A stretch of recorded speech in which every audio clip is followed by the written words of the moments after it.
Hello again. I am Shaggy Philolitea, and this is day 22 for me of being homeless. I am still enjoying it. In fact, I'm enjoying it now more than I did 7 days ago, definitely more than I did 15 days ago. I am feeling great. I'm feeling frisky and feeling fine. I have made a single mistake, one single mistake the last 3 weeks, and it is going to prove to be highly annoying. I got my library books wet. I got my single library book wet. I got my Play-Doh wet too, and Play-Doh might be destroyed.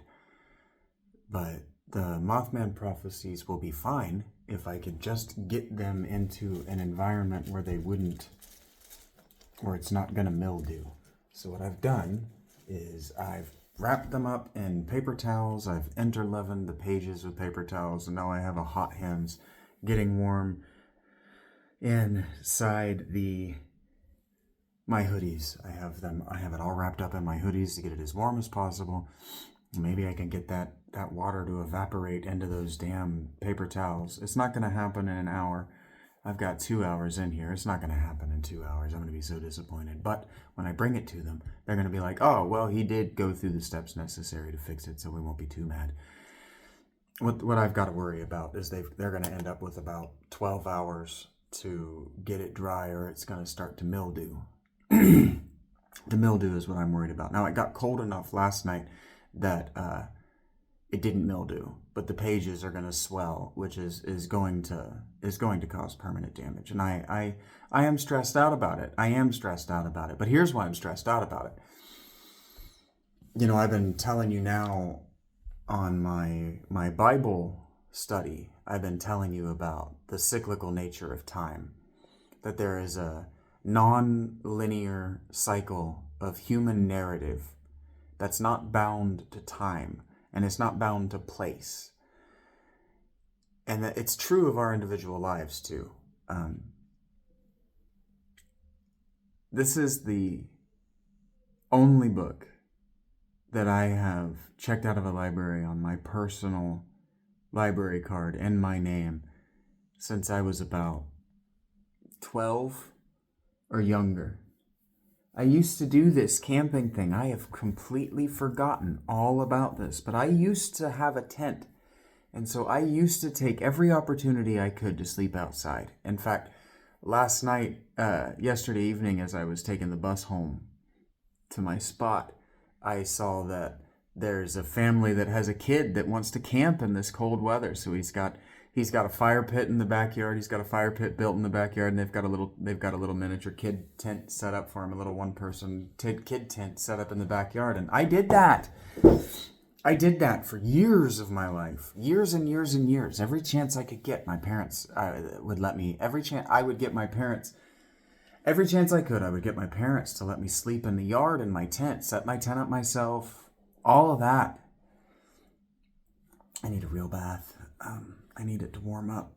What I need to do, if there weren't that camera in here, what I need to do is bring my hand towels here and wash in the bathroom in the shitter stall. But I don't like to be one of those people that takes up that shitter stall for longer than need be. And I really hate it.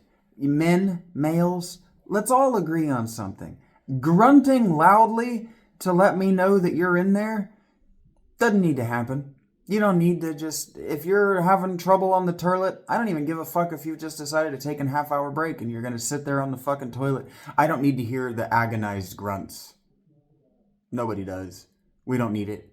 If there's somebody in the urinal, you don't need to let them know that you're struggling with your poop. I don't need to know what's going on in your colon. I don't need to. I don't want to. And if those struggles are you holding it in, you're gross. Eat less food and eat more greens, my friend, because you need fiber. If you're worried about holding in explosive diarrhea, you need to stop drinking, eat less protein, and eat more fiber. Your poops are liquid, and if you're okay. What I want to talk about, we're at the 5-minute mark, so we're at my average viewers. What I want to talk about today is the cyclical nature of time and how the pattern of knowing what life in the pre-modern world was like, and my curiosity of wanting to know more, wanting to experience what life was like in the pre-modern world, comes back to bite me in the ass all the time, all the time. So I don't brush my teeth as well as I could, because in my head, well, they didn't brush their teeth in the ancient world, and they had teeth. Well, we know from their bones they didn't. They lived in a lot of pain. And then you think, well, I don't eat sugar anymore, so I don't have bacteria in my mouth. Of course you do. Of course you do, Vincent. I was talking on Sunday about the difference in reason and rationalization, and that both of them are convincing yourselves of things that you should know you're wrong about. Yeah, I know I'm wrong. I know I'm wrong. And so anyway, this back to the cycle of my life with this tent. When I was about 12, my grandparents had a huge amount of land, and on it was a pond. And I convinced my grandparents to let me camp down at that pond one summer. And what I was doing is I had gotten a library book, and what I wanted to do is I just wanted to sit out in the tent and be left alone by my cousin and his friends and my brother, and just sit out in the tent by myself and read my book. And what happened is that it rained balls. And so I came back inside because the tent was leaking. But guess what I did? I forgot the book out there. So when I went to collapse my tent and dry it all out, and the next morning my book is a swamp. It was wetter than the rest of the tent. And I just didn't tell anybody. I just didn't say anything. I just pretended like it didn't happen. I just threw the book into the woods and pretended like I never got that book out. And so in the cyclical nature of time, the same things happened to me. I made a minor mistake while camping. A library book has got wet, and now the little boy in me has an opportunity to relive a mistake that he made in his life. Not just a mistake, but a foundational mistake. When you make a choice like that, that becomes habit. When you hide things like that, it becomes habit, right? And now the big part of it is that my family blew up over small infractions like that. The library doesn't give a fuck. The book that I got was some kid's book that would cost them $5 or $7 or whatever. They probably had multiple copies. They didn't care. Now, my attachment to the Mothman prophecies is what it is, but even locally, the legend is real. I was talking to a woman about Mothman today. She grew up in the area, and she says, oh, that UFO stuff, the orbs, the creatures, it's still happening. People just don't talk about it anymore. They don't let it get outside of West Virginia. And I was asking her, I specifically said, oh, you mean like the Hopkinsville goblin stuff? And I was naming a bunch of them, and she's going, yeah, it's still happening. And so Hellier tried to lean into that. And I don't think Hellier did a good job, because I don't think that foursome are good people. Fivesome, if you add the guy that they brought in from the outside, and I know he's not good people. He's awful. I tried. EL something. I tried to engage with those people. And so the cyclical nature of time, the cyclical nature of nonlinear narrative time is showing me that my choices in the same way every time. I make one minor mistake, and it's water. Water, for some reason, is my weakness. It's very strange that I have a particular elemental weakness. I don't care for hot. Never has bothered me. Heat has never bothered me. Cold is a state of mind. You can get through cold with a state of mind by engaging your body, because your body, especially if you're like me and you have any northern hemisphere ancestry, but I not only have northern hemisphere ancestry, I have Nordic ancestry. You can see it in the red of my beard. My hair is going ruddy. The red hair trait is a Nordic trait, and it's not that we're particularly resistant to cold. We are. It's just that our bodies tend to run hot. And so our bodies get hot fast. My body gets very hot fast. Like even just walking and singing in the cold rain yesterday was enough that I was sweating, just sweating down my whole body. And I wasn't even doing a lot of activity. So like in my tent, there are ways to generate body heat that will also allow you to sleep for 4 hours before that body heat is sapped away. And it's funny. The first song I heard today was Dixieland Delight, and it's singing about being in the Dixieland, so being in the South, which people think of as being really warm. But when you're up in the mountains, it gets cold up there, especially at night. And that's another thing that people forget. And I guess in talking about the cyclical nature of my interest in the 10th century BC, one of the things we don't really think about is where the workday comes from. And so we understand that there were unions and labor riots and these sorts of things. But it used to was that you were up before dawn, and then you were working for whoever your liege was. And so a word that popped into my head today, and I'm probably influenced in this by Magic Shadow, but a word that popped into my head today was fidelity, specifically infidelity, because I was thinking about Twitter, and I was being upset and moralizing how many people encourage one another to social and sexual infidelity. And then I was like, well, infidelity is a word like iniquity or inequality or sin that the average person has no way of understanding what anyone means when they say infidelity. When you say you have fidelity to blank, people are just gonna, what's fidelity?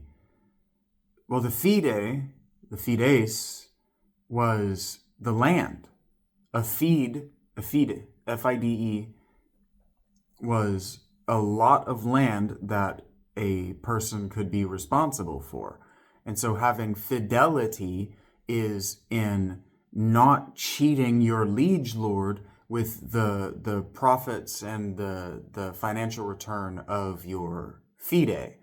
And so the people on your fide who did the farming and did the labor, because not every fide was farmland. Some fides could be mill hills, or some fides could be pasturage, or some fides could be responsible for training men for the army. You understand that the fide was just, it was where whatever industry, whatever person responsible for making whatever industry was profitable, not popular, but profitable.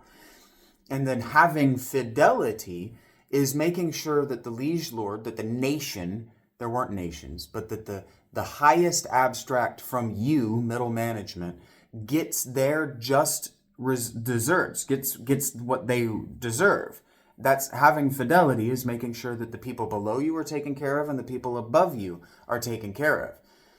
And so a king's fidelity is to his people, but also to his God, to represent his God on earth accurately. And so I've been, like yesterday, I've just been binge reading the Bible to have familiarity with it, but also for this blinding array of metatext that I'm doing with John. The more that I know, the less it can herky-jerk and stop as I have questions for the text. The more I just know, the more I can off the dome, and the more impressed you can be with me. I don't like that idea, but it is what it is. And so I don't remember exactly what I was talking about, but the circular nature of my life, destroying a book with water, destroying my notebook that I was taking notes in with water, and almost nothing else, is a theme in my life. It keeps happening that things I love are destroyed by water, and maybe destroyed by a carelessness on my part around water, which is interesting. I lost my favorite pocket knife in a creek once. I found it, but I did lose it in a creek because I was being careless and playing in the creek with my favorite pocket knife. And I was just being careless. I make a lot of mistakes around water, and I don't know what that means, but I do know that if the signage is pointing me toward the idea that I'm a water wizard, that I'm Ezekiel, then water would have an unnatural affinity to me. Water would just be drawn to me. And so that does mean that I need to study Isaac Luria's Kabbalah, just outright. Because if Mim is the word for water, and it's also a name for God, And Mem is the highest stage on the Sephiroth. There's something that you don't know about me because I've never said this on camera that I'm aware of. I once had a fortune teller. Just, it was on OkCupid, but whatever. She just messaged me out of nowhere, and she goes, "Hey, you're a 33-degree soul, and this year it unlocks for you, so everything is going to change. Everything that you thought was, that you knew and understand, is going to become dramatically different," because this was on the day of my 33rd birthday. She goes, "You're a 33rd degree soul, so everything's going to change for you. Everything's going to be different. The magic is going to start to work by accident," and all these things. And I asked her, "Well, what the hell does that mean? And what am I supposed to do with it?" And she goes, "I don't care what you do with it. It just means that this is your last life. You have one chance left to get it right. So get it right, fuckface." And that's a lot of pressure to dump on a guy just out of nowhere. What the fuck? Aha. Stuck it in my balls. I was looking for my smoke box. And so, if she's right,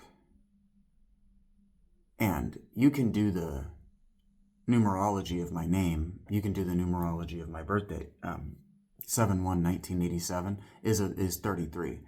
So all she really did was just see my birthday and then tell me, and then she didn't have anything else to say because she didn't have a vision or anything like that, but she did tell me that she was compelled to speak to me, but she wouldn't talk to me after that. She blocked me. She wouldn't even let me schedule a reading. That's unusual to me. Fortune tellers, psychics tend to be the last people to give literally anything away for free.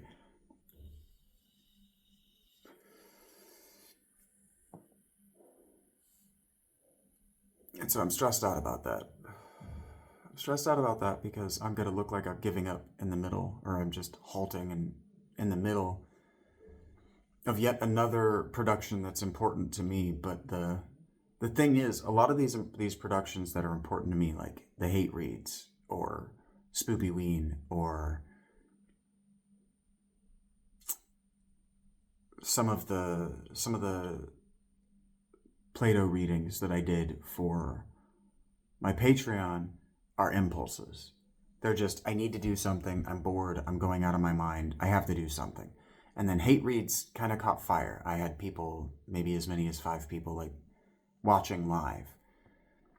But I can't seem to cross that 35 followers barrier and stay across it, which doesn't bother me as much as you might think it would, because I was approaching 40 and then I lost a bunch of people, and I seem to be losing about 2 for every 1 new one that I gain, and I'm okay with that.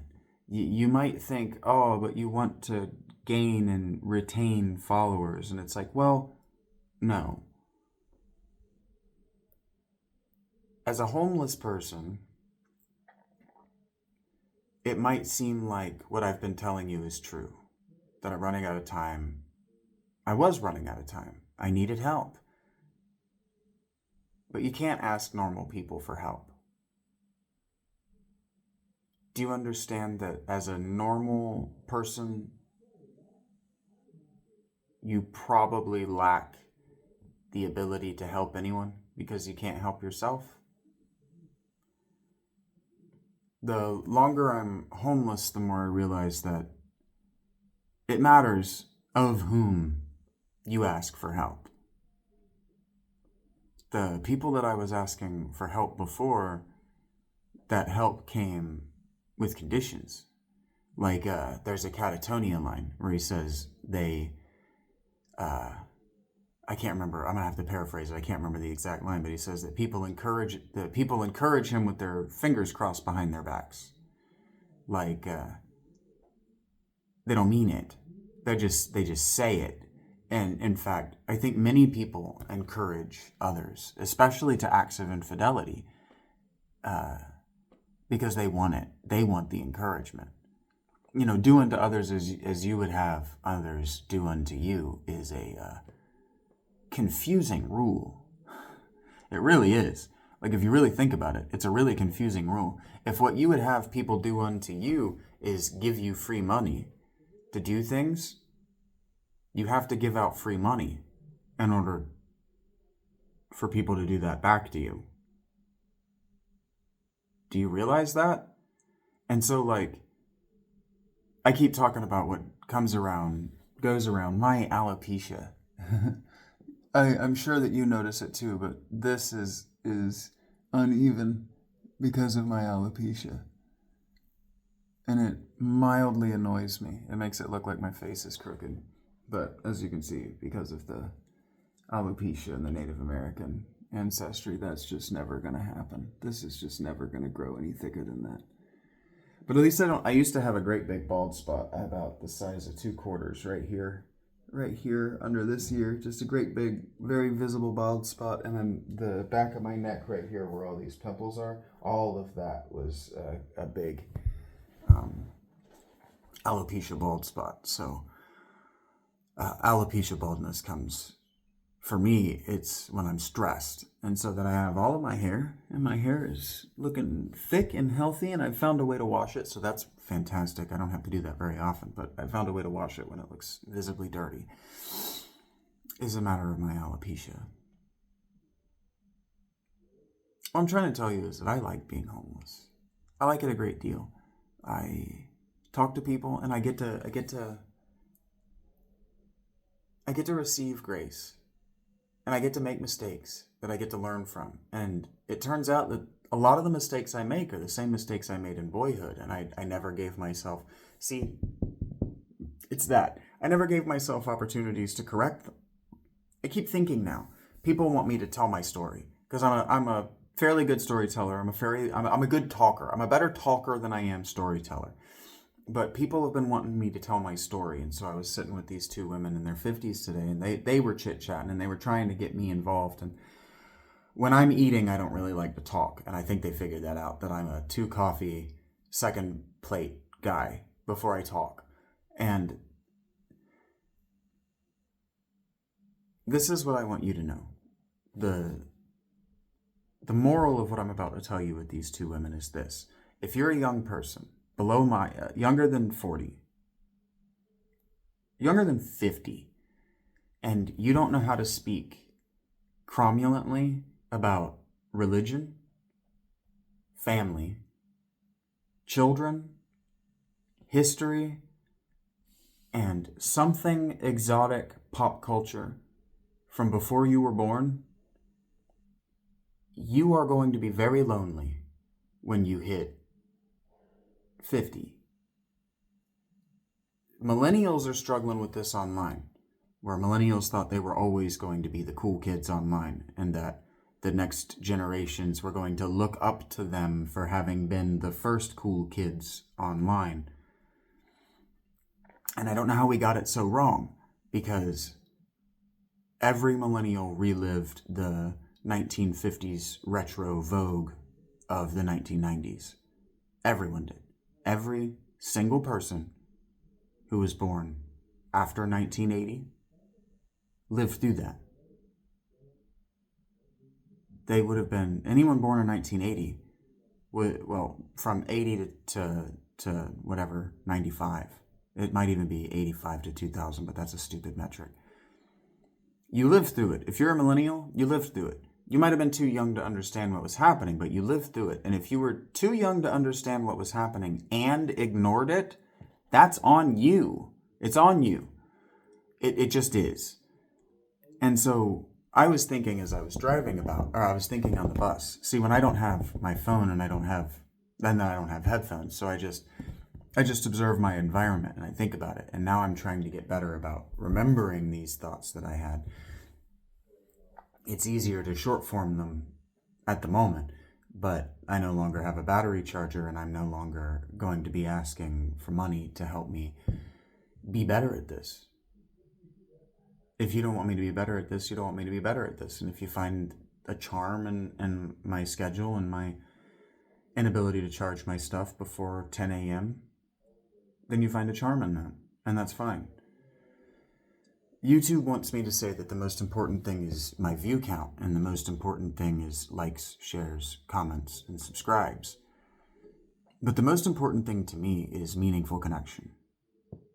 The most important thing to me is the adulation, frankly, is that you recognize that I'm doing something at a high level and you want to be a part of it. And so I'm talking to these women, and because they're older than 50, they're of a certain age, they understand men, whether they've been married or not. They understand males, is what I'm trying to tell you. And so they understand that I'm the quiet, I want to eat my food type. I'm not a talker during food time. And I'm not. The talking and entertainment during food time will make my meals stretch hours. And then I won't finish them because they'll be gross. Well, I wouldn't have finished them before homelessness. And so they were chit-chatting. She was talking to the table next, and I kept looking up and being like, I'm sorry, I'm really not paying attention. I'm just trying to eat, basically. And so anyway, we got to talking eventually, and it's really funny how women all have the same reaction. Men don't care. Men don't ask me. But women all, are you homeless? Women are all concerned. Are you homeless? Yes, I'm homeless, but I'm living in a tent and I'm doing really well and I really like it. I'm actually really excited about it. It's an opportunity to correct a lot of mistakes that I made as a child. And the thing you don't understand is that, no, you can't go back in time. I can't go back in time. I can't go back. I can't get that book out of that tent and take it inside and show my grandmother what I had done and ask for help. But what I can do is I can correct the mistake in the present. I can know that I made a mistake as a child. I can recognize that I have made the same mistake again, and then I cannot repeat it. You understand? That's the non-linear narrative cycle. All right? Linear is a straight line. And so that means that your life is in a straight line and you never revisit any moment ever again. You never have the same moment twice. That's what linear time is. It's an argument that every moment is unique and no moment is connected backward or forward in time to any other moment. And cyclical, non-linear, narrative time says that as time moves forward, the narrative of time is also cycling. So in the same way that we have routine eclipses, and you can predict when an eclipse is going to happen, where it's going to happen, when and where. You can also, if you know history well enough, you can start to predict how it's going to repeat itself. Because a circle, this is how Romans measured distance. The mile is however many footsteps. And what it really is I think like 1,000 revolutions of a cartwheel or whatever. It's a certain amount of ambulatory transportational cycles, whether it's the cycle of 1 step, 2 step, that's a stride. So a yard is a typical adult male's stride. 2 steps is 3 feet. 1 foot, 12 inches is approximately the distance of an adult male's forearm. And it turns out your forearm is the same length as your foot from elbow to wrist. The distance from an adult male's fingertips to the middle of his chest, mine, is almost exactly 3 feet. So you can count on this being about a yard, etc. Do you understand what I'm saying? This is how old metrics were invented. This is how the standard works. But the mile is literally, the way they marked it out was they had a cart that had a wheel that had a marker on it. And then every so many revolutions of this, it would be going this way, right? I was going to go this way. So every certain number of laps, circles that mark makes is a mile. And so you count those, duck, duck, duck, duck, duck, duck, duck, duck, duck, and you put down a mile marker. And then you count those, duck, duck, duck, duck, duck, duck, duck, and you put down a mile marker. In large part, that's how they were able to keep their roads so straight. But we know what roads that have mile markers are like and what roads that don't have mile markers are like. Like, I significantly prefer driving in North Carolina to driving in Ohio, because Ohio doesn't have good mile markers. They don't tell you how far away you are from everything. And it felt like when I was driving in North Carolina, it's like, you're 1,000,000 miles away from this, but if you keep going that way, you'll get there. They give you really good mile markers to indicate where you are. And that's what cyclical, nonlinear narrative time is. Cyclical dream time is different. Cyclical dream time is what peoples have, and it's where prophecy comes from. Prophecy and prediction are very different things. When I sit down and I say, okay, I can predict the way this election is going to go because I know enough about history to know how elections like this have gone. Or when I talk about, okay, well, the liberals are evil, and the liberals they're fighting every war that has been lost by history's bad guys since history became a thing.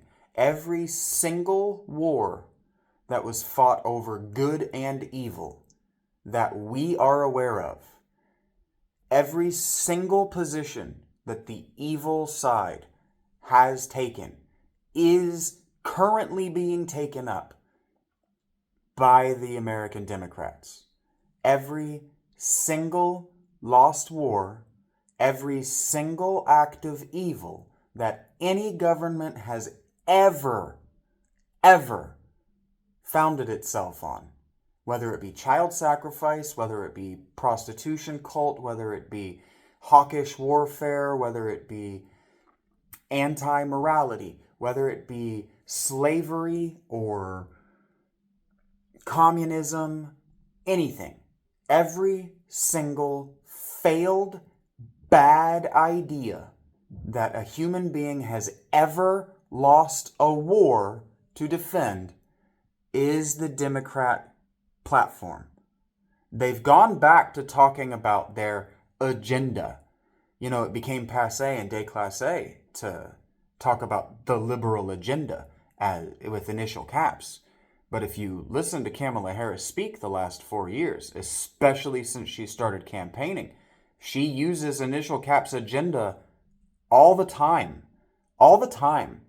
Agenda is not something that a political party is allowed to have. You understand? They're allowed to have a platform, but they're not allowed to have an agenda. You understand that an agenda is a schedule. An agenda is a schedule of items. All right, we're going to do this, we're going to do this, we're going to do this, we're going to do this, we're going to do this, we're going to do this, we're going to do this. A platform says these are the things that we want to accomplish, and these are the order we would like to accomplish them in, because this is our hierarchy of priorities of accomplishments.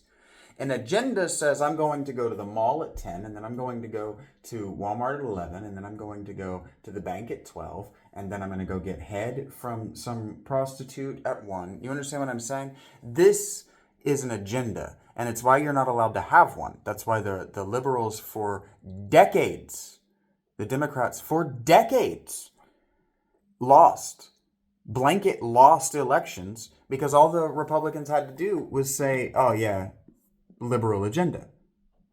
And it worked. It worked so well in my generation it became déclassé.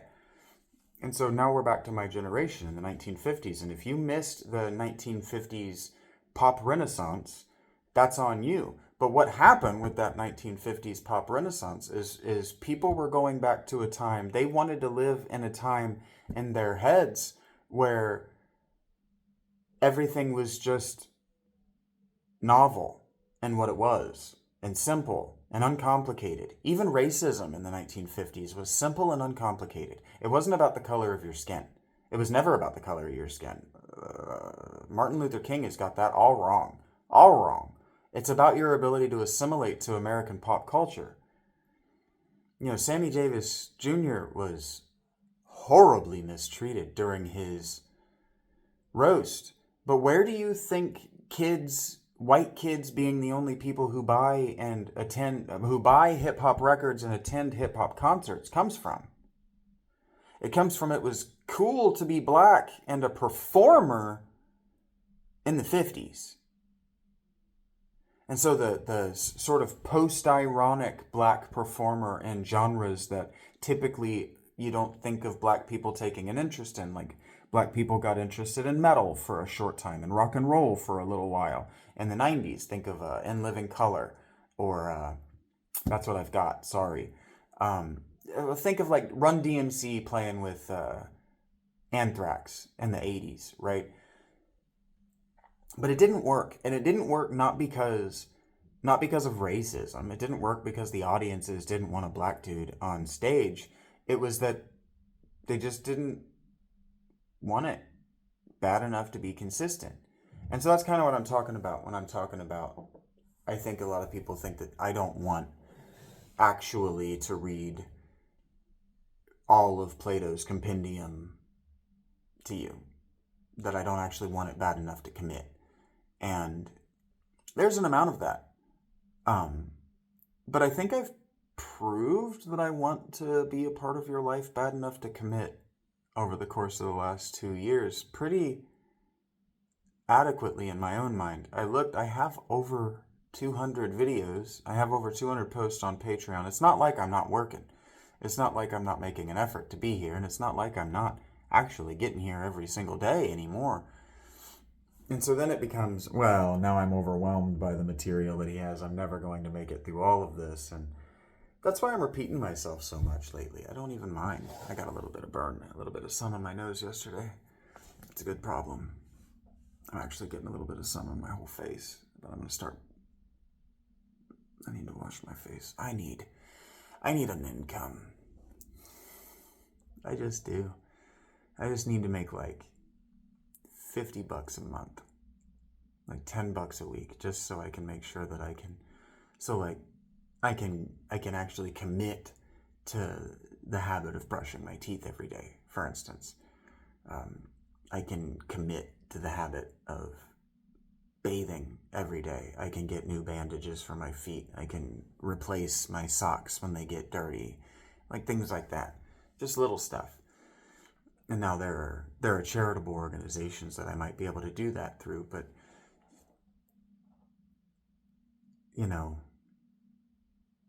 if I'm relying on them and I survive the winter, the question becomes, what's even the point of doing this?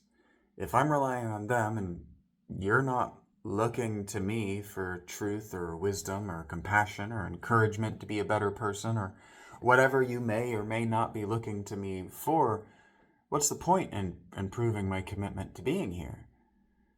I don't know. But I want to be here. So I'm going to continue to be here. I fucking hated everything about Twitter. Everything about it. I hated that fucking community. And I think a lot of people really got that in their feelings about that because they like it and they like the stuff that I hated about it.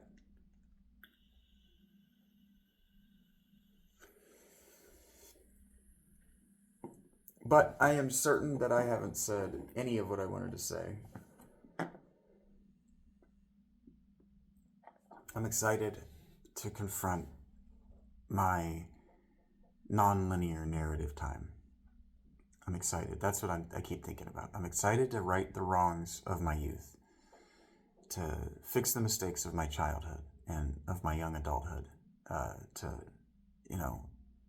the pop psychology says if you're in trouble, ask for help. And I have learned that you have to be very careful whom you ask for help. Because if you ask the wrong people for help, you're not going to get help. It's like I told someone recently, I asked you for help. If I'm painting a house and I ask you for help with the house, what I don't want you doing is sweeping the fucking driveway. I want your help painting the house. And they got all mad. They're like, well, I'm not helping painting the house. I'm helping you get a home. And I'm like, you're not fucking listening to me. I don't want a home. I have a home. I have a shelter. I don't want a home. Homes come with so much overhead. Not just overhead cost. They come with overhead time. You have to maintain them. If you're renting and you're not maintaining your unit, you're a bad person. You're a drain on the economy, and you are why rent prices for everyone keeps going up, because you're not maintaining your place. And so the business has to, and I know what you're thinking. You're thinking, well, I pay that rent. They can fuck themselves. But the thing is, not only are they going to keep your security deposit, fine, you think, fine, whatever, I paid that security deposit so I can trash this apartment. But the thing is, they're going to have to dip. They're not liquid. They have to dip into their money. They have to probably take out a loan to replace everything you fucked up, and that costs them money. So then everybody has to pay more. If we would just do better, if we would just take care of ourselves, take care of our environments, like, I don't generate much trash, but the trash I do have, literally, the trash that I have made over the last 2 weeks can't fill a standard size Walmart bag. Even after eating 2 corn cobs and still having the cobs last night. And it's funny, I had a smallish critter crawling around my tent last night trying to get them corn cobs. I didn't put them in the bag so that they could get them corn cobs, and they may have been snacking on them corn cobs. It was a raccoon-sized creature. And it comes and it gets in my water, or in my waterproofing almost every night now. I haven't opened it on the off chance that it is a raccoon and it doesn't want to make friends. But there's also a non-zero chance it's my kitty cat, Tiny, my kitten, who ran off on day 0 of being homeless, the day before. The day that I chose my spot and put down my tent. I miss him. I hope he's okay. I hope he found a family. And I have no idea where that music is coming from. It's coming from somewhere. It starts at about 11, midnight. I stayed up last night until midnight because I wanted to know. I wanted to know if it's actually sourceless. And so what my hypothesis is that the coals that I'm hanging out by turns their indoor speakers to deafening volume. I have never heard of that as a security measure. Turning your indoor music up to deafening volume. Because it's loud. It's just loud enough that I can hear melodies, but I can't tell what I'm hearing. And so it's either that, or the horse barn way up the road is playing obscenely loud music until 6 a.m. Between midnight and 6 a.m. It's very strange. And it comes and goes, whether it's audible or not. And it's just loud enough. I can just well enough hear the melody to think it's pop. It's pop music, but I don't recognize any of it. It's very strange. I find it very off-putting. And maybe the idea is that because, you know what, it might make a certain amount of sense. It might be because this area is so wooded and there are so many animals. It might keep the deer, etc., from trying to get inside. It might be just loud enough they think there are human beings still in there. That might be a good idea. That might be what it is. Because I don't see very many animals get up the hill. That's why I went to the spot. I don't see very many people or animals try to climb that hill. But I know that if I had got out there when I first woke up this morning, I would have definitely been busted. There were all kinds of people driving and walking around back there this morning. Tuesdays. Who knows? Maybe they were changing the trash or something or whatever. Who knows? But it's a good day to be alive. It's always a good day to be alive. Every day is a good day to be alive. Every day is a new challenge, a new way to test ourselves.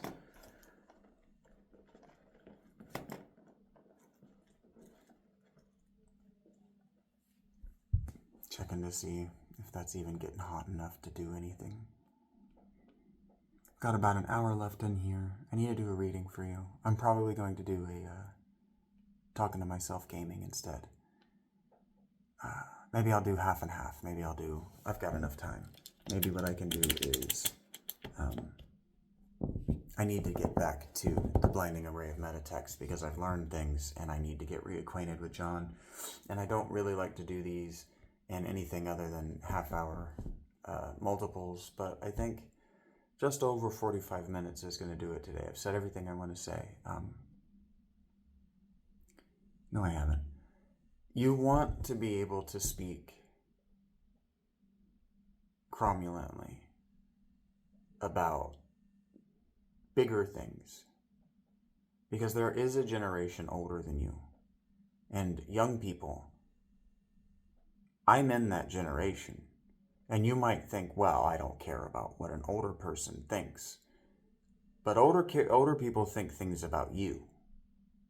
You have to understand. And so if you're going to make the claim to be an old soul, you need to think like an old soul. And so I guess what I've been trying to tell you is that I've always more related to the ancient and the pre-modern world, especially the early medieval Dark Ages is really what we need to call that. The medieval Dark Ages, the era between about 450 AD and 1100 is a Dark Age. And I've always been curious how people lived that, how you survived it. And the answer is one day at a time, with a community of people. Because, as I was saying, you wake up before the dawn, and then you work from dawn until your work for your liege lord and the fide is done. And then you work from then until dark in the home, whether that's cleaning or cooking or whatever. And then dark comes, and there's something that, unless you've been out in it, in a place that's not light polluted, like unless you've been in the woods at night, you just don't really appreciate how dark the world before the 1980s and the 1990s and the light saturation, not just light pollution, but light and sound saturation of modern American life is. You just don't know what dark is. And so there's a certain amount of, I think people think, well, just put on a lamp. And it's like, well, I'm also trying to be invisible. And so any amount of light, just, there's light over there. That's a human. It's real.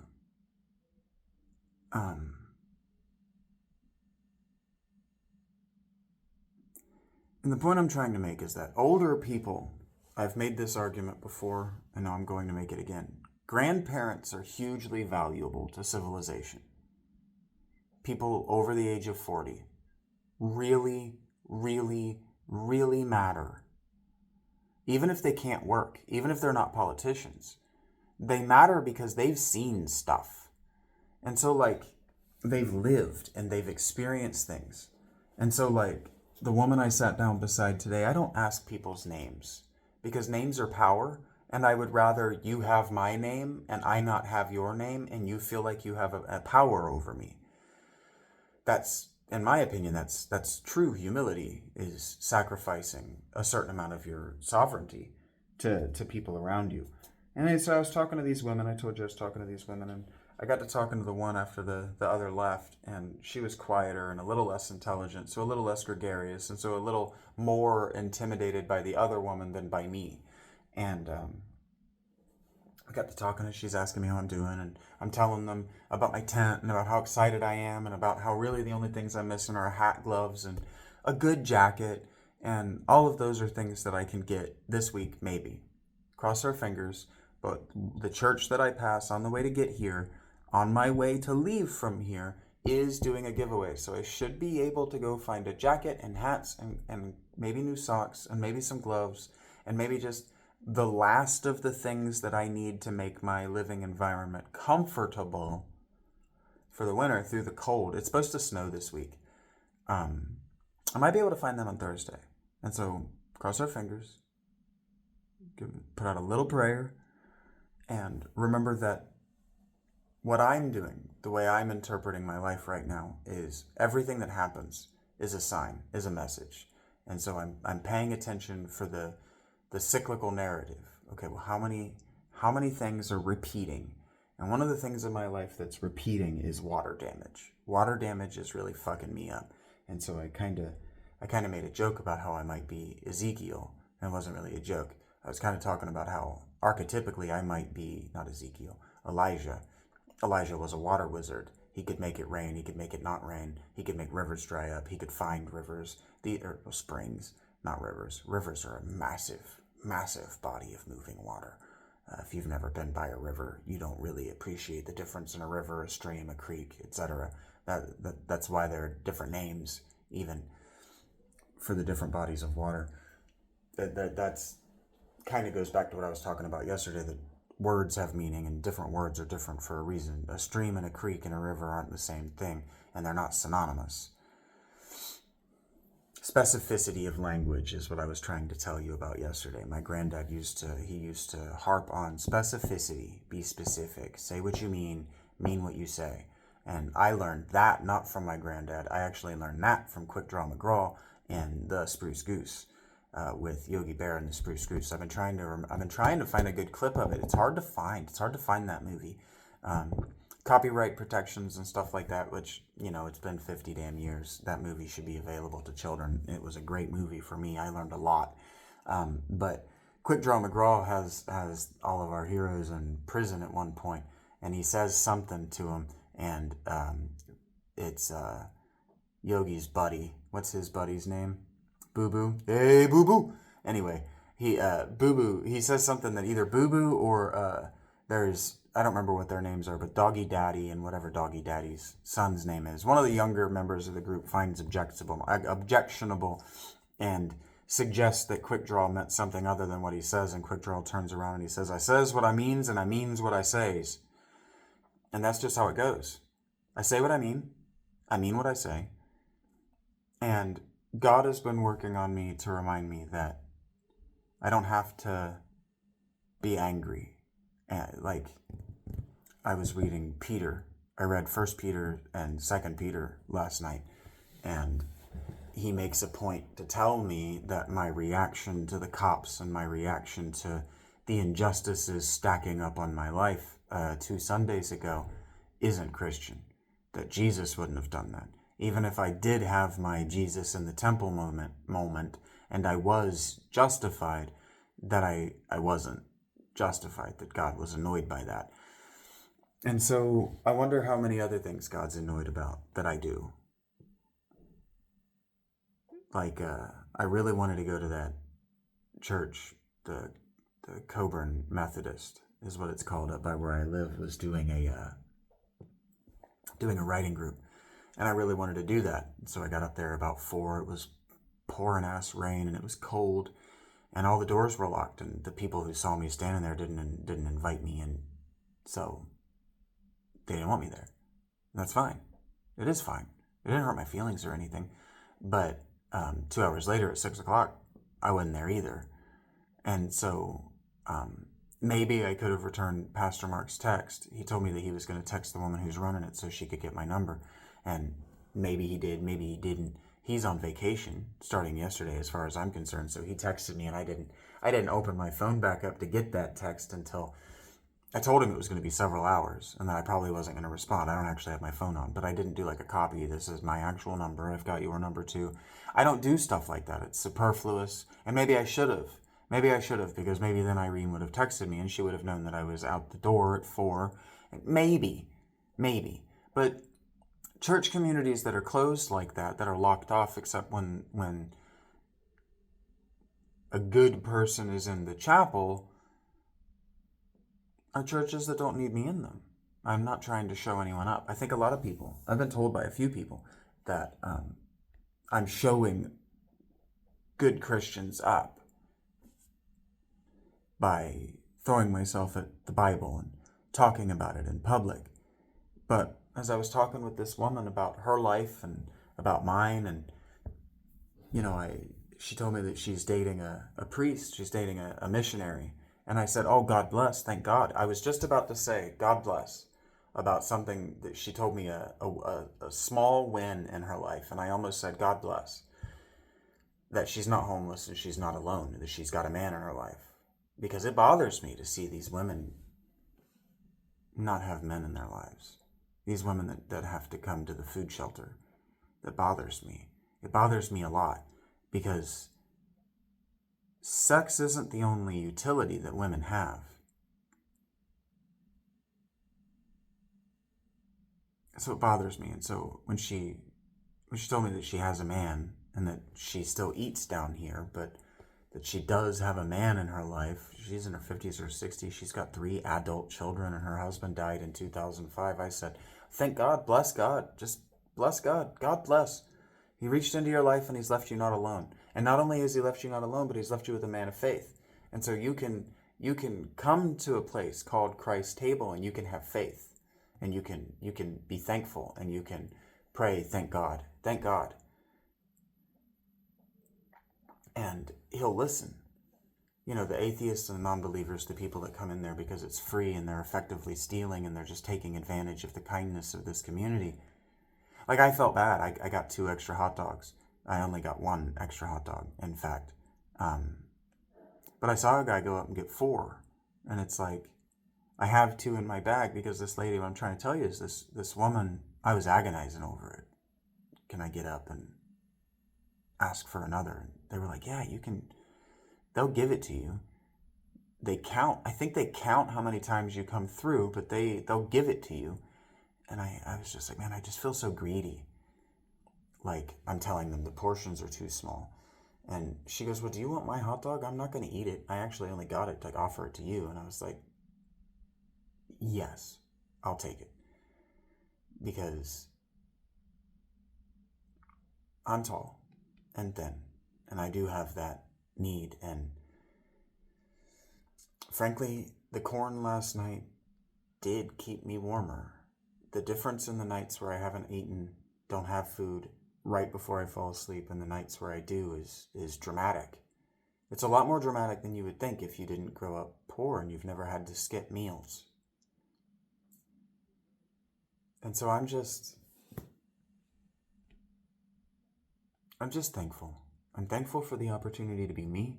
I'm thankful for the opportunity to struggle hard. I'm thankful for the opportunity to overcome my mistakes and my past mistakes, especially. I haven't made a lot. I've efforted to not make a lot of mistakes, but I did that from a Taoist perspective. And this is what I'm going to leave you with. I've been talking about younger people younger than I am, my contemporaries, and how they really need to be interested in the same things that older people become interested in.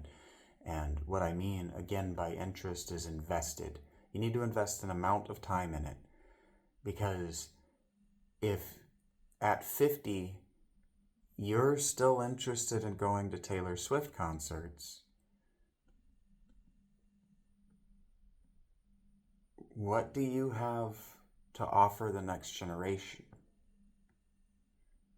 What do you have to give back? Because if you're 50 and still going to Taylor Swift concerts, that means you've been going to Taylor Swift concerts, which means that the world has given you a lot. A lot. Your privilege has benefited you a lot. And so the question that I always have for myself is, how am I benefiting the people around me? And it's a concern. You can see it. I really want to know. And I really want to be able to say that I do.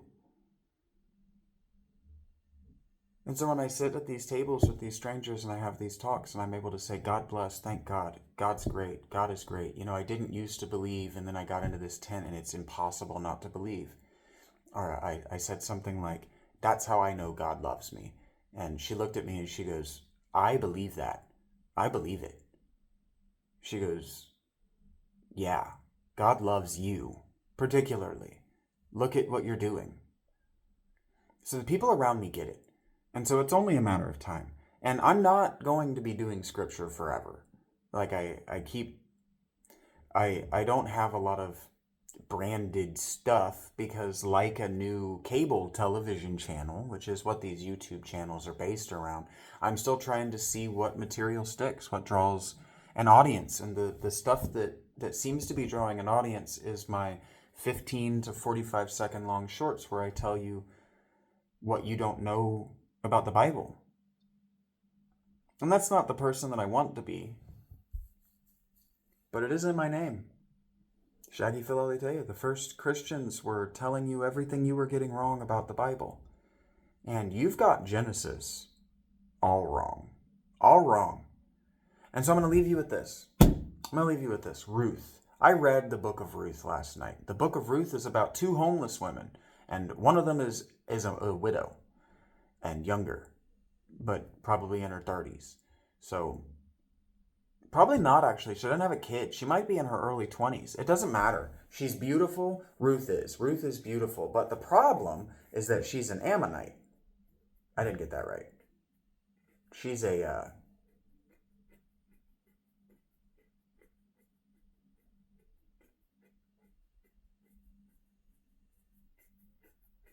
Oh my gosh. It's been an hour. I wanted to get out of this before now. Moabite. There we go. She's a Moabite. And the Moabites are, by the time that Ruth is written, by the time of the prophet Samuel, who is believed to be the actual author of the story of Ruth, the book of Ruth, by that time, the Moabites were not Jewish enough for their husbands to marry Jewish or Israelite or Judahite women. Moabite men weren't allowed in. Egyptian men were allowed in, but Moabite men were never allowed into the family, the greater Jewish family of the Levant. And so this woman is a Moabite, and she's not allowed to get married, and she's not allowed to marry a Jew, and she's homeless. So she and her mother-in-law, who's also homeless, and her a widow, I'm assuming she's a widow, they go and move to this city. And one of the people, Boaz, one of the people who's he's a fief, is actually what he is. F-I-E-F. Fief is very much the same thing as a feed, right? We were talking about fidelity and fief. Well, we were talking about fide and fidelity, right? Well, the fief is the greater collection of fides, and the person at the top is the fief, and that is his fiefdom, right? So if you remove the ritual magic of the king and you trade out the centralized government of Rome, but you keep the satrapies and governorships, what you end up with is fiefdoms. And so when we talk about feudalism, we talk about the feudal system. It wasn't a feudal system. That's a terrible, terrible system. Terrible name. It should be called fiefism. Everything was fiefs. The people who were king were only king because of ritual magic and had little power over their actual fiefs, over the people who were their fiefs. And I don't remember exactly why I started talking about fiefdom. God, I wish I could back these up for when I'm really struggling. And you would like it better too, because I wouldn't have to pivot so often to new things. The fief is named Boaz, but he's only one of many. And he's a threshing fief. What that means is that he's the person who's responsible for the homeless and working married women who harvest and thresh the wheat, the corn plant that is being grown in the area. And so what that means is that he owns slaves, lots of them, but they're all women. And it's his responsibility to make sure that no men bother them. So he also has lots of male soldiers that protect it's called the threshing floor. So you could think of a mill, right? So if you know anybody whose last name is Miller, this was their responsibility in the Middle Ages, based in large part around this story from Ruth. And so these women, what they do is during the day, they go out and they collect barley or whatever. I think it's barley is what they actually say in the book, but they collect this grain product, right, with their hands, and then they bring it in. And then every so many trips or every so much weight, you're allowed to take X amount of that home with you. And so when Ruth approaches Boaz, what Ruth's mother-in-law explains to her is he's a Moabite too. And in fact, he's from our family, our extended, huge family tree. They knew that stuff. You knew who your family was 6, 8, 9, 10, not generations, people removed. You needed to know that, because if you were ever in the situation that Ruth is in, you needed to go somewhere where you had extended family.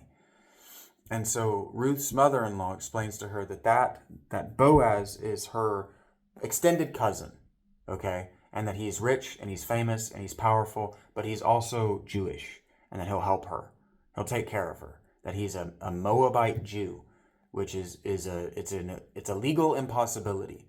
You understand? Kind of like the Good Samaritan is a legal impossibility in Judaism. And so Ruth approaches this man and tells him, I'm your cousin. I was married to this man. He died. I'm homeless. I'm taking care of his mother. I'm in trouble. Can you help me? And he says, sure, I can get you a job, and puts her to threshing wheat. And then she did a really good job. She really broke her back, busted her ass to do it. And he told all of his men, all of his supervisors, all the people standing around doing the weights and the measures and holding the sticks that they beat the women with. Have you ever watched a movie where a drug dealer is like shows his lab where everything is portioned away to be sold, and it's nude women? Yeah, same concept here. They're not taking advantage of the women. The drug dealer doesn't even really care to see them naked. He's got so much sex. He doesn't need it. It's not a thrill. The point is that they don't steal any of it.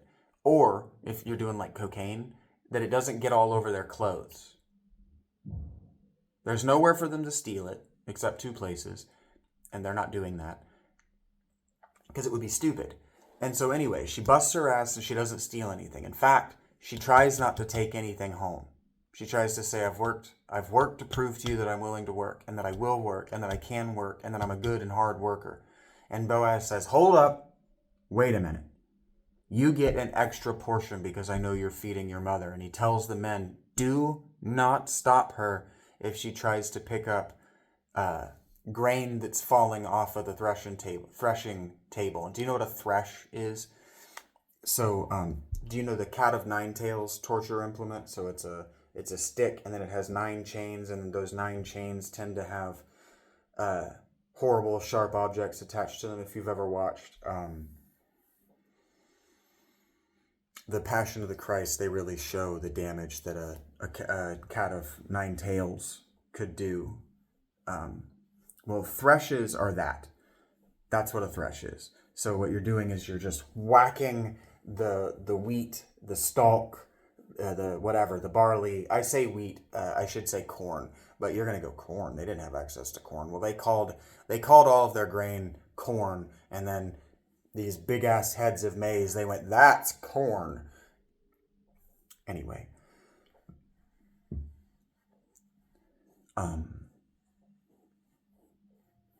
The women would stand around and beat it into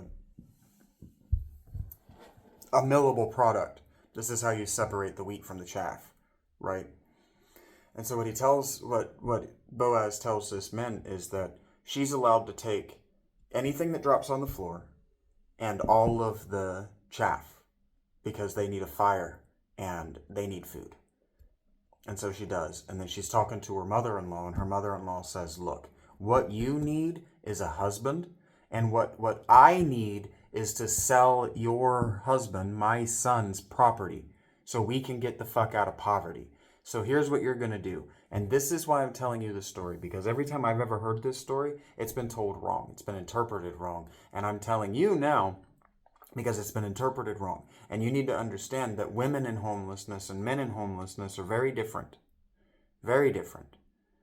And this is why I think so much and why I take such great joy in engaging with the women that I engage with, and homelessness and otherwise. I have a great time talking to the women here at the library. I talk with the women behind the counter. I talk with the women who drive the bus. These working women who aren't selling their bodies, but they are. They are selling their labor. And so this story is misinterpreted because these women were considered prostitutes, especially the Moabites, because they were working for pay. You have to realize it's the for pay part. It's the for pay part, not the sex. It's the for pay. Doing anything for a wage is prostitution. And so this story is misinterpreted badly. And I'm going to do a short again to, maybe I'll use this one, but her mother-in-law tells Ruth, you need to go to Boaz. Go to the threshing floor after he's eaten and drunk. When he goes to lie down, uncover his feet from his blanket and sleep crosswise to his feet, at his feet. And this is interpreted as a sexual ritual. This is decidedly not a sexual ritual, because they've made a point of saying that Boaz is her family. So what happens is Ruth does that. Ruth goes, she watches the men eat at the threshing floor. When all of the other men leave and Boaz goes to sleep, she uncovers his feet, which means she takes the blanket off of his feet. She just folds it up off of his feet and then lies down with her body by his naked feet. Why? Because in the middle of the night, when his feet get cold, he wakes up and he kicks his feet around like, what the fuck? And feels her. And is like, what the fuck? There's not supposed to be somebody down there. I'm supposed to be alone.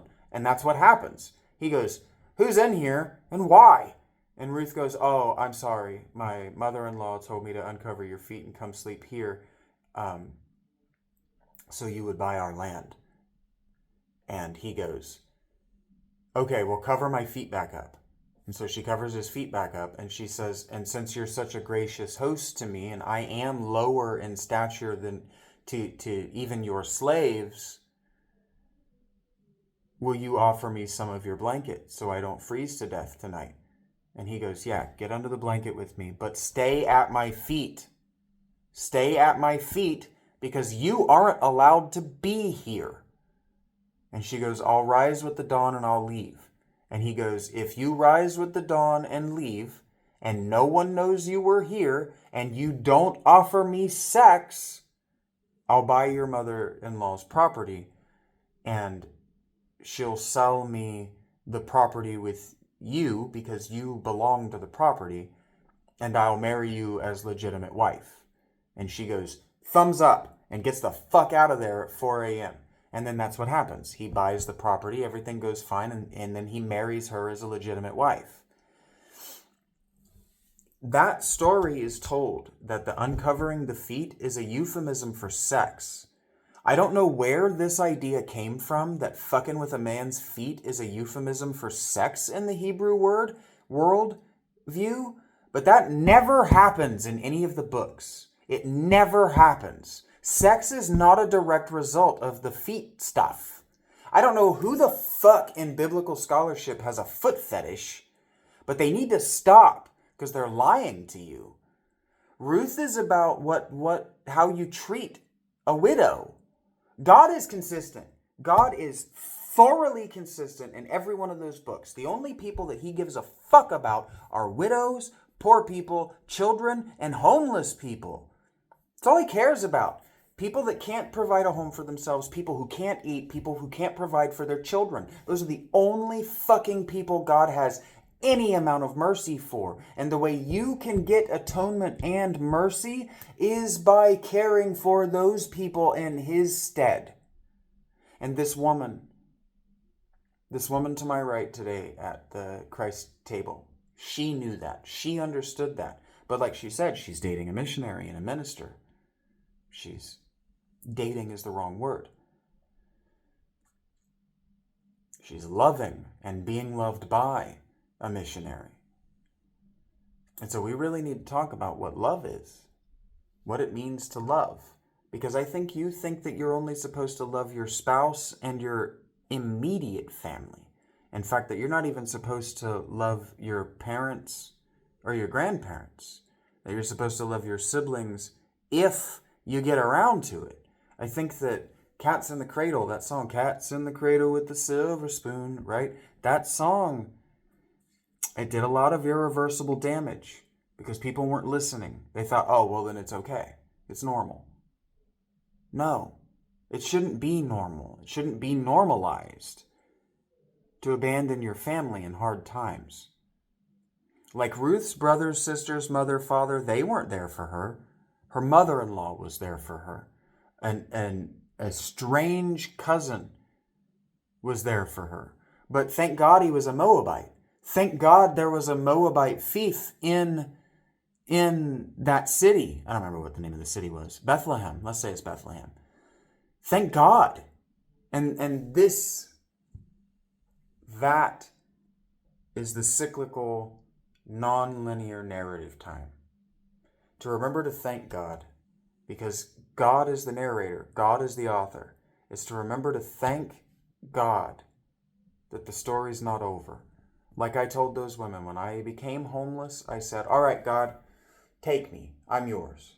Either take me to heaven or take me where you want me, because I'm yours. My choices aren't working. My rationale, my reason, I am not working out. I can't do it. Everything that I do fails. And it doesn't just fail. It fails spectacularly. Everything I care about, everyone I care about turns on me, all of these things. And I said, take me, I'm yours. And ever since then, it's not that things have gotten better. It's not that things are amazing and I'm not cold and money rains down on me. That's not how it works.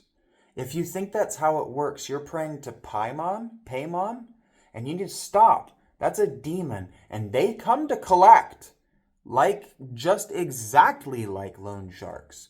They come to collect on any amount of goodness they allow you to experience. But God doesn't. And anyway, she gave me her hot dog, and the other one gave me her cookie. They didn't have to, but they did. Why? Because it feels good to give. You'll see men get up and waste food. They'll throw whole portions of food away. And so we could all learn something from poor women. I once said on Twitter, and I need to make this a habit of saying it again, but we have been convinced by rich people. We've been taught by rich people that the world is a carpe diem world where you have to seize every single day or it's going to run away from you. And that, I don't even know the words to express this. Fuck you, got mine. We live in a carpe diem, fuck you, got mine world. And women, especially poor women, especially women over 50, understand. They understand not because they were taught. Get this right. Not because they were taught. If they're over 50 and they're under 106 years old, I don't know why I chose 6. That's 38. 100 and... yeah. 6 is right. That's 100 years ago is 24 plus 6 is 1930.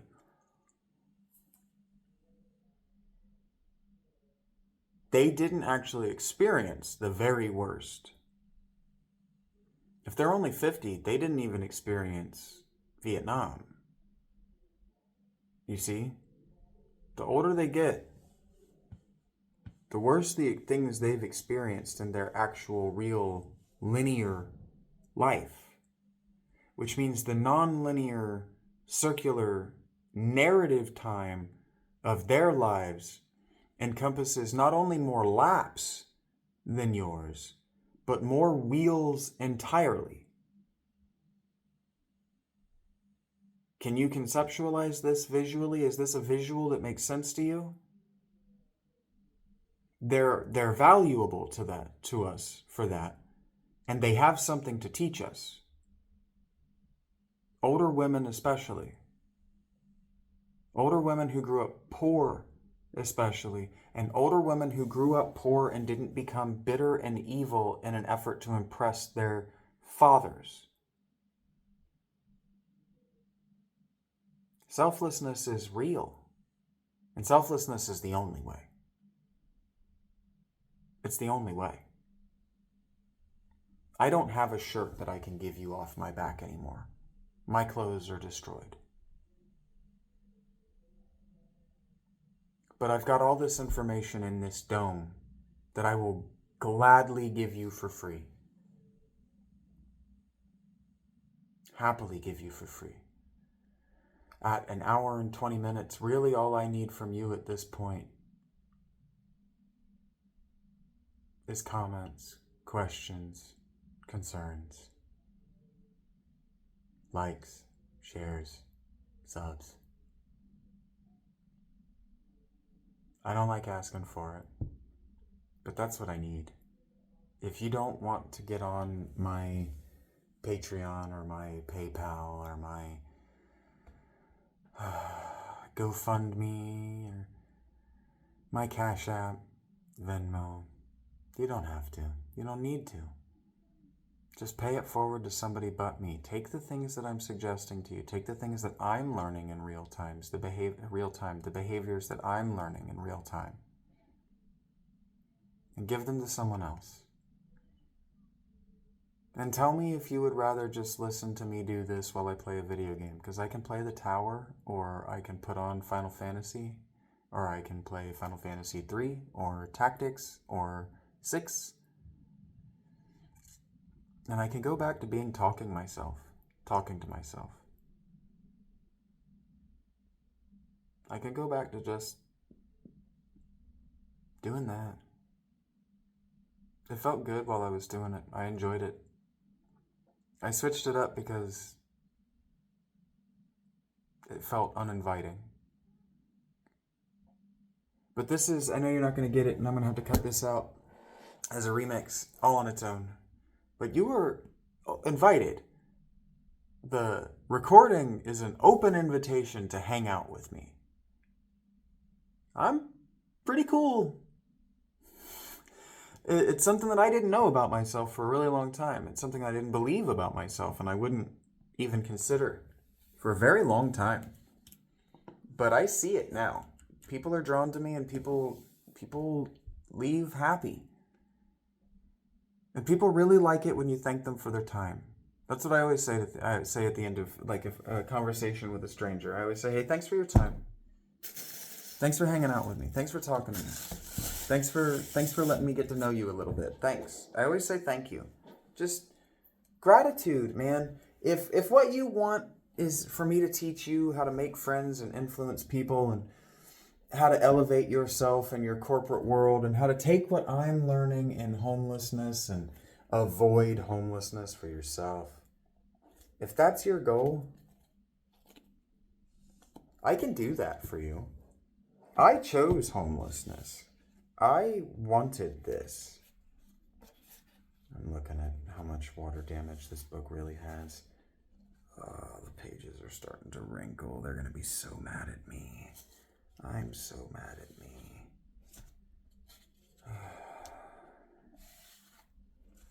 I did my best. I feel so bad. But coming full circle, this is an opportunity to do what Jesus says and what I've been encouraging you. So I get God has given me the opportunity. I get to right a wrong from my childhood, and it's not that bad. It's really not that bad. I'm catastrophizing it. I'm just afraid of the mildew damage, and I was just telling you to take care of other people's things like they're better than yours.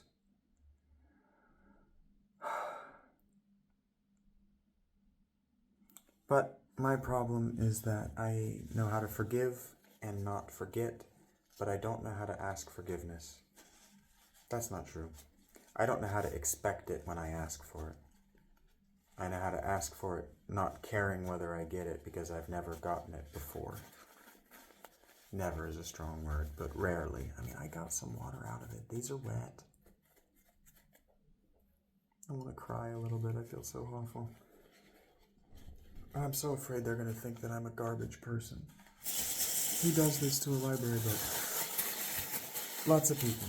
There was a guy who had a library book out for over a year that came in yesterday, and she goes, "Hey man, you brought it back, so we're not going to charge you." And he's just like, "Oh, really? Yeah, we won't charge you."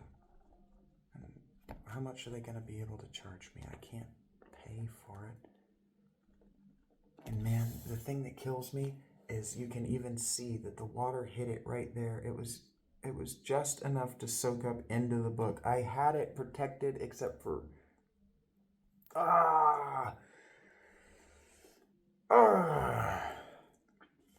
But I'm that guy. I don't mind this is going long. You're not going to watch it, but I don't mind. I'm that guy. My videos used to all start at 2 hours. I'm that guy who takes defense very seriously, preparation very seriously. And it's like, I was talking with my buddy Magic is the only other human being that I ever talk to anymore. All of my other friends have fucked off. And now they can pull, "Oh, there was a hurricane." Yeah, okay. You forgot my number. You forgot how to DM me on Twitter. You don't know what my YouTube channel is. You forgot how the instant message, the chat function works on Patreon. Like because there was a hurricane in the state, either adjacent to or maybe even your state, that you don't remember how to communicate with me, but you remember how to hit send on a Twitter post. Yeah, kiss my ass. On a Twitter post besides about anything besides a hurricane, yeah, kiss my ass. You let me down. They let me down. Not the other way around. We all want to be the center of attention, but we can't all be the center of attention at the same time. I never wanted it. I'm going to be honest with you. I never wanted the center of attention. The center?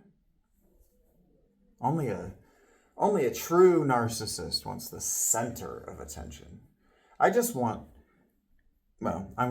more attention than what you've got to give for just a few hours of your week. You don't have to tune in to all of these. Do you feel pressured to tune in to all of these, and that's why you don't watch more than about 10 minutes of them?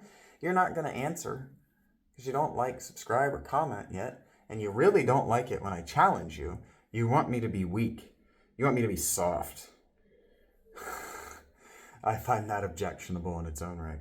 Like, because you're weak and because you're soft, I have to be weak and soft, and I have to pussyfoot around how you feel, and you think that's sympathy and you think that's empathy, but frankly, if I were to do that, it wouldn't be either of those two. It would be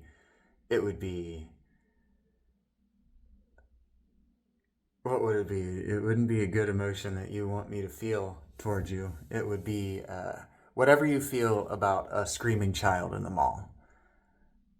The child that's walking beside her mother screaming, "But pick me up, but pick me up. I don't want to walk. You're sick. Shut the fuck up. I'm not carrying you anymore. You're 6 years old. Can you not see all the other shit that I'm carrying? Can you not see I'm fucking busy? I'm not carrying you. You're old enough to not be doing that.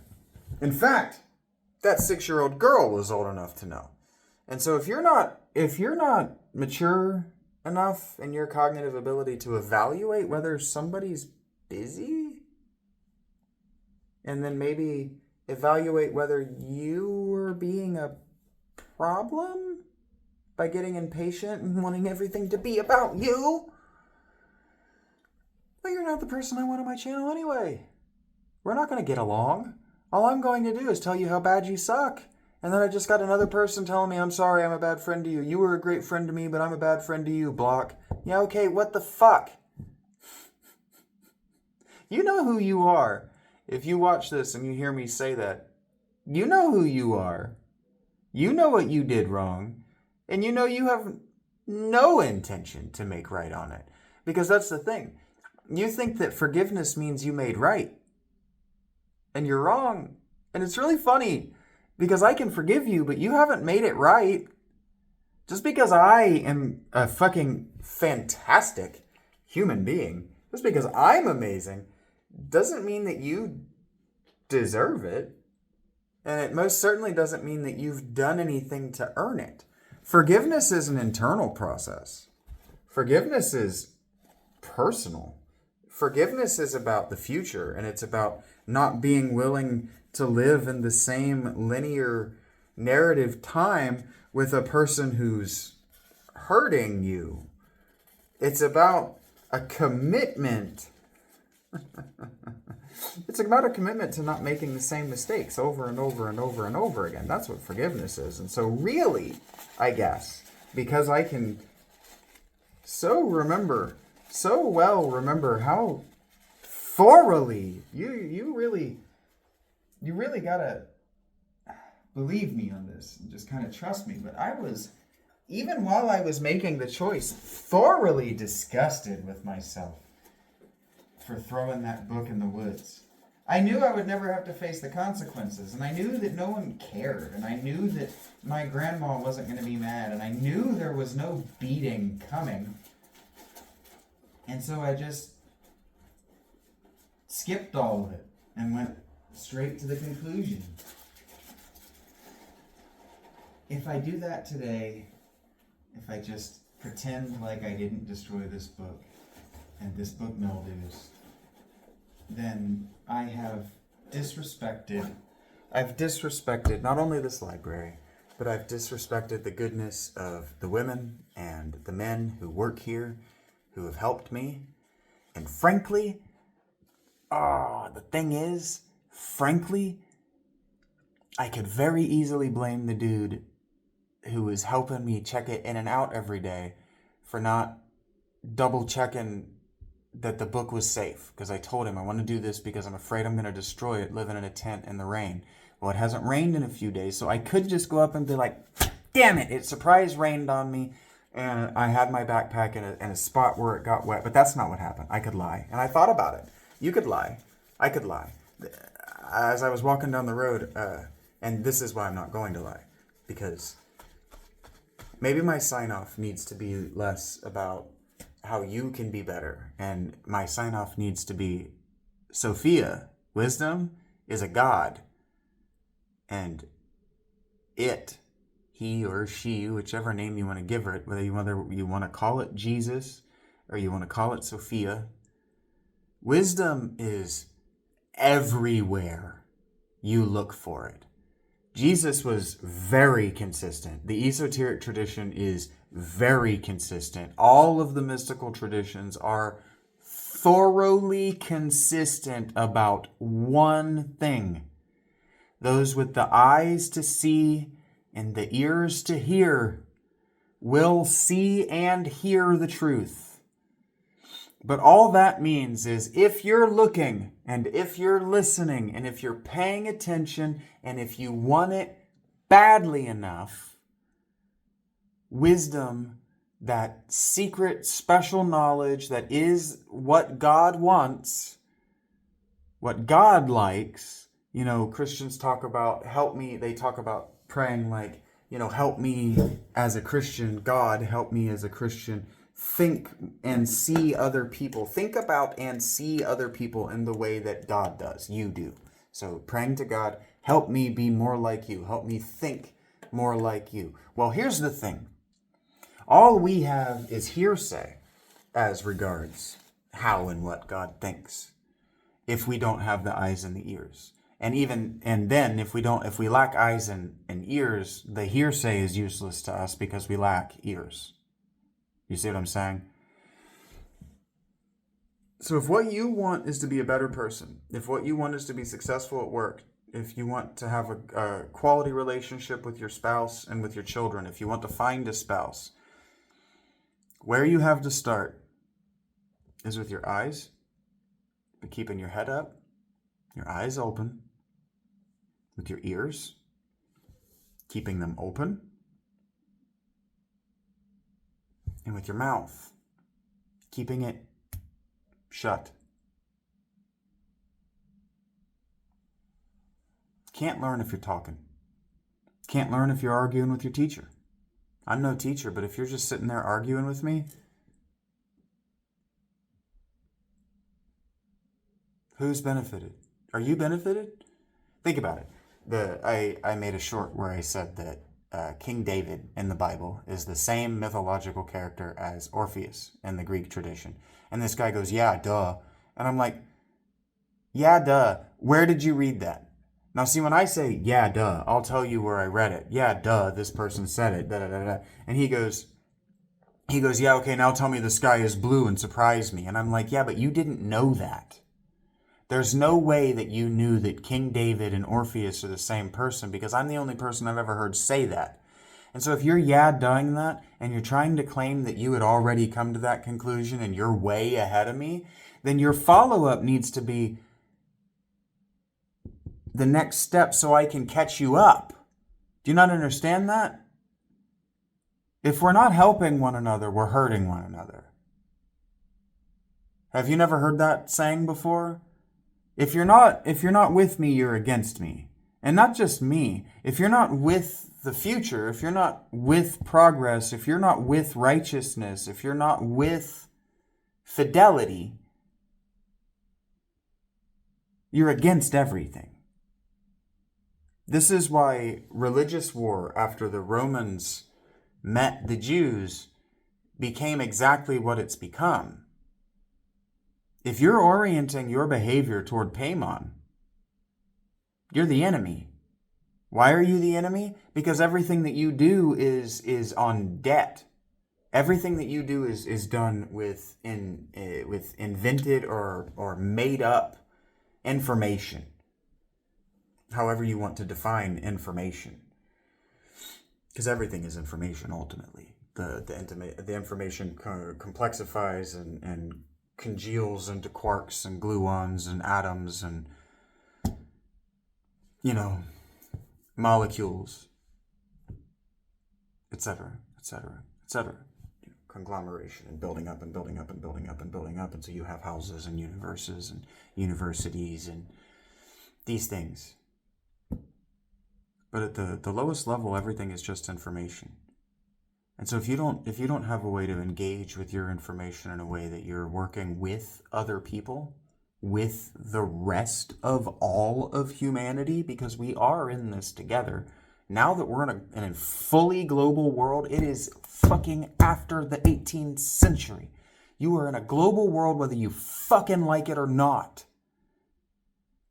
Now that we are, it is my responsibility and it is your responsibility and it is our responsibility to make sure that no one goes hungry, no one goes without electricity, no one goes without 6G wireless internet, and no one goes without everything that comes with modern life.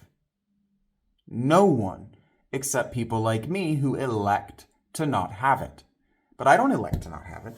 I don't elect to not use it. I elect to not own it. And that's what we need to be working on as human beings. Ownership. Ownership is a poison. It's a poison that's killing you, it's killing me, it's killing everyone. Why? Because you can't just own one. It's not enough to just have one. It's not enough to have your needs met. You also need satisfaction. And well, you also require satisfaction. And I'm still trying to figure out what would satisfy me. Well, what would satisfy my quest? What would satisfy me? Would I be satisfied if I met God and it turned out the sky opened and I saw the throne and God comes down and speaks to me?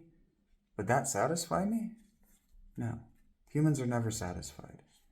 Our lives are too short for satisfaction to be the goal. Because the moment you go, I'm done, is the moment that you need to die. You need to be removed, murdered, or auto-unalived. The moment that you can go, enough is enough. It needs to be over for you. And that's not my opinion. That's the opinion of every people from the pre-modern world and earlier. And the reason they came to that conclusion is because the satisfied is in the way. The satisfied person is a progress stopper. And we're not trying to halt progress anymore. We know the world is too big. When it was Rome and Persia, and distantly those two places were aware of China, and when it was China and India, and those two places were distantly aware that Rome and Persia existed, they were trying to halt progress.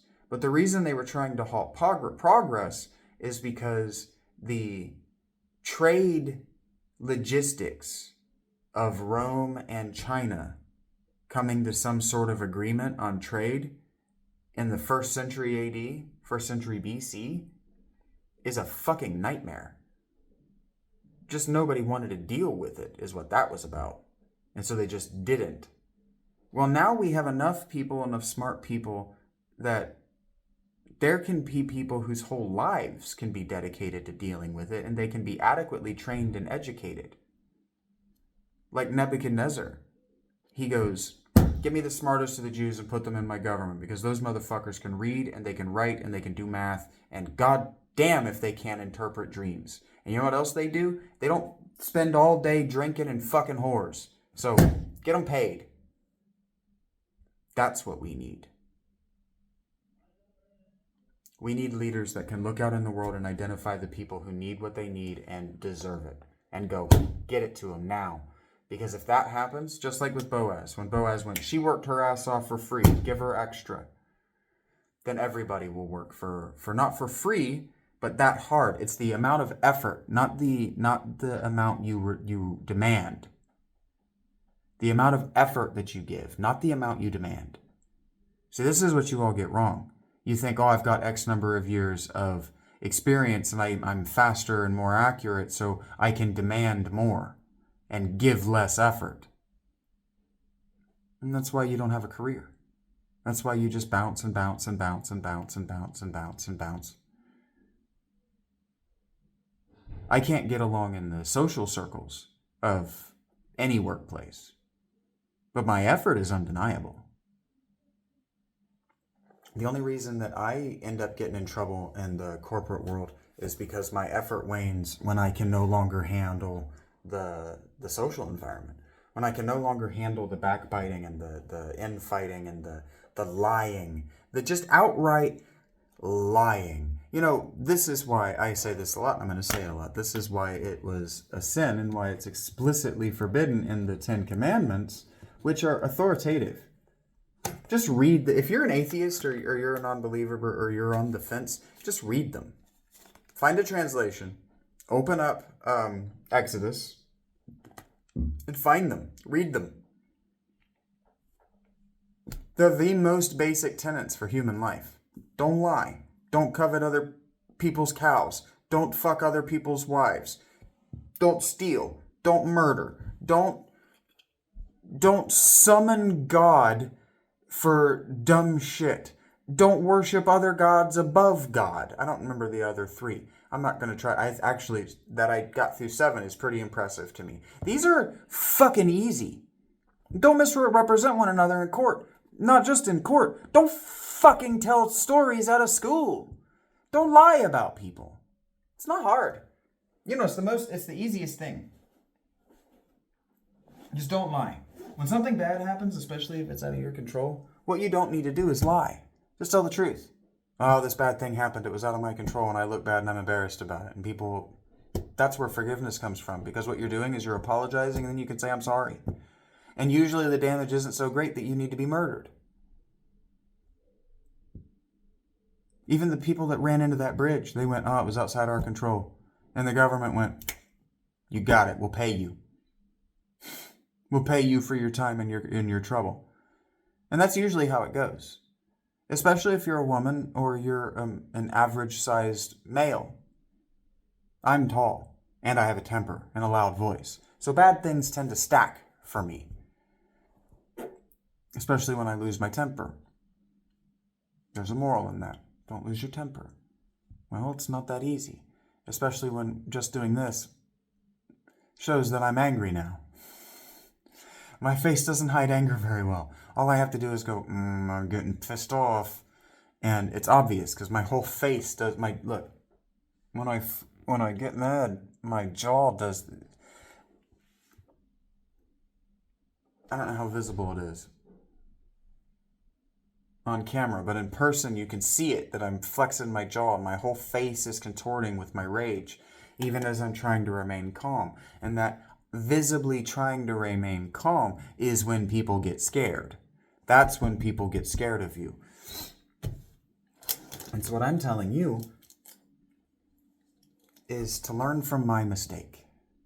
My mistake, my big mistake. And I'm convinced this is what God is trying to tell me by allowing me to drag this out for nearly 2 hours.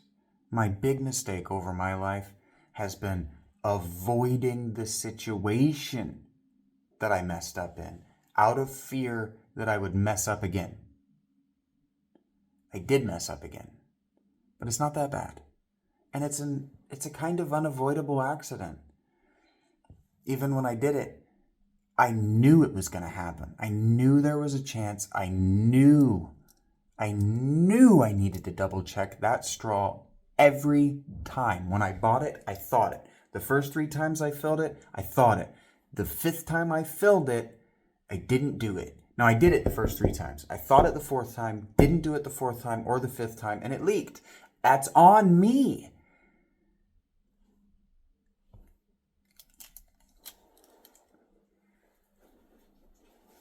But that's also all it is. Was there a library book police?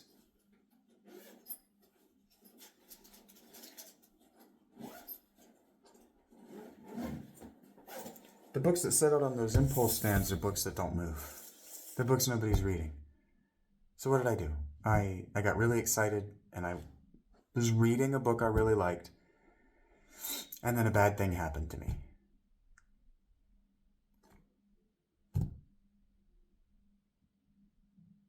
And as you can see, I'm really stressed out about it. And the only way I'm going to deal with that stress ever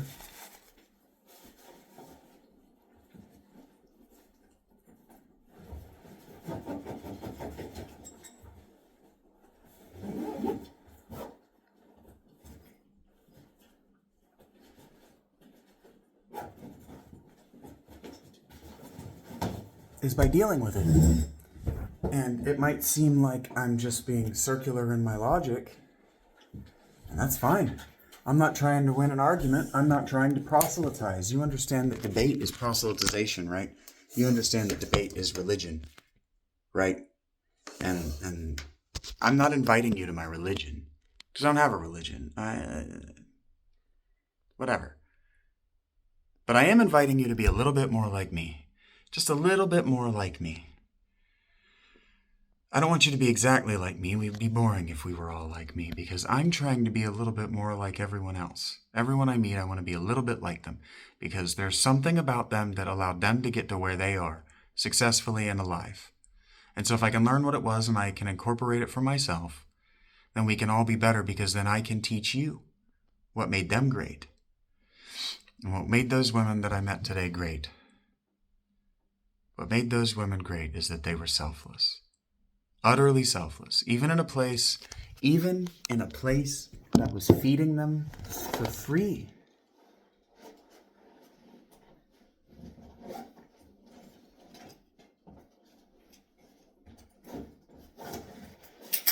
Oh no. What they couldn't, man. Just everything. Minor mistakes. Okay, I guess it's time to move on from that memory. Minor mistakes. I just stepped on I kept my little plastic chalice from where I did communion a couple weeks ago. I kept my cup to remind myself, and I guess God has told me that, I didn't see it had fallen out of my bag. God has told me that I no longer need the reminder, because I'm no longer a warrior. Well, I got those first few pages to dry out a little bit. All right. Wish me luck. Thank you for being here. I didn't want to talk into the mic for an hour and 50, but I haven't talked into the mic much. This is what I look like as a homeless person. This is how I walk down the road. This is how people see me. Backpack. And then my water straw. Full backpack. Books. Whatever. Thanks for being here. I know it's very unlikely that you're going to watch all this. I know it's very unlikely that you care about any of this, but there are messages leavened through this, and I believe in you. That's the thing I want you to know. I believe in you. You may not believe in me, but I believe in you. I believe you're out there. I believe you're real. I believe you want to be better. And I believe that together we can arrive there. Not just arrive at a place where you're better, but arrive at a future where everyone's better. Everyone is just happy. There's a joy down in my heart. Let's find yours, and let's get you chasing it, all right? Let's get you chasing your joy. I'm tired of everybody being in a bad mood because they can't chase their joy. You're not a dog, and joy isn't a fucking bunny rabbit, but you deserve to be able to orient yourself towards something that makes you feel joy. Happiness is stupid. Joy may come and go. It may. But it lives inside you. When you have joy, it's a part of you forever. It's just yours. You can always summon it up whenever you want. And so maybe ask me how to summon up joy, and I'll teach you, all right? Thanks for being here. Remember, keep your eyes open. Keep your hands up. Keep your head on a swivel. Do better. You can. I believe in you.